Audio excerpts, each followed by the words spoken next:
بسم اللہ الرحمن الرحیم۔ کل آپ حضرات کے سامنے وصیت کے حوالے سے بات شروع کی تھی۔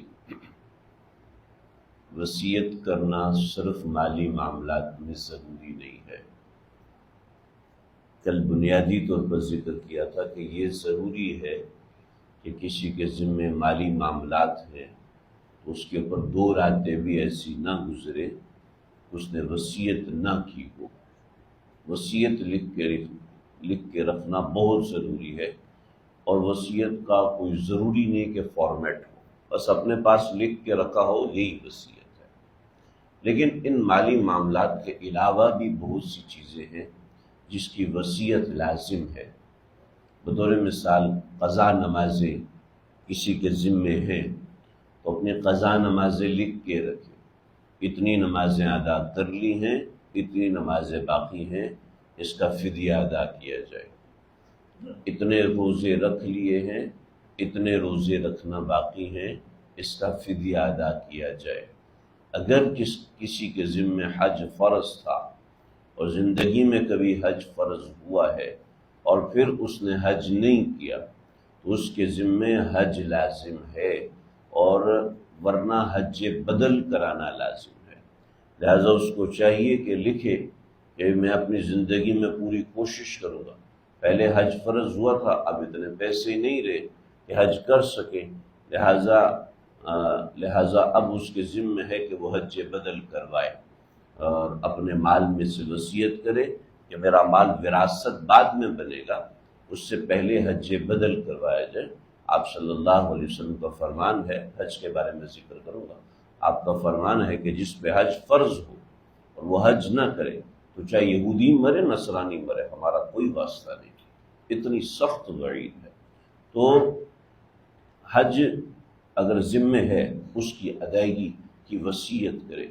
اسی طریقے سے ایک اور وصیت انتہائی ضروری ہے، اگر یہ وصیت نہ بھی کرے تب بھی لازم ہے، لیکن مسئلہ یہ ہے کہ اگر باپ نے، آپ نے وصیت نہیں کی اور اولاد نے اس پہ عمل نہیں کیا تو گنہگار میں ہم بھی شریک ہوں گے، اور وہ یہ ہے کہ میرا مال چاہیے اعتبار سے تقسیم کیا جائے۔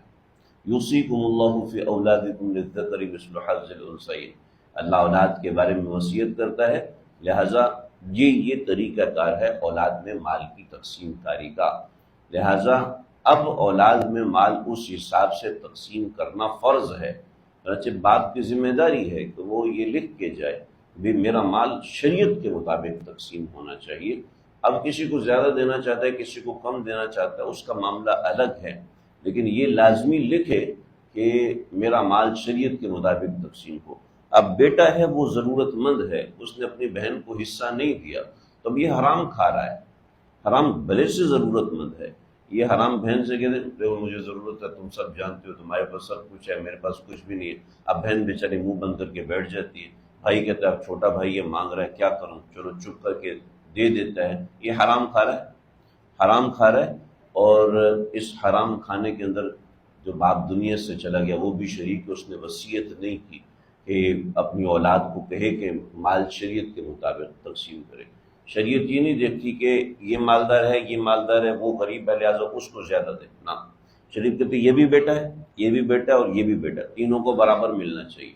یہ بیٹی ہے، یہ بیٹی ہے، اس کو اس کے حصے کے مطابق ملنا چاہیے۔ ایسے شریعت نے جو طریقہ کار بتایا وہ انتہائی اہم ہے۔ ہمارے پاکستان کے قانون کے اندر بھی ایک شق ہے جو کہ شریعت کے خلاف ہے۔ ایک بیٹا فوت ہو گیا، اس کی اولاد موجود ہے، اس کو حصہ دیا جانا، یعنی یتیم پوتا موجود ہے، اس کا شریعت میں حصہ نہیں ہے۔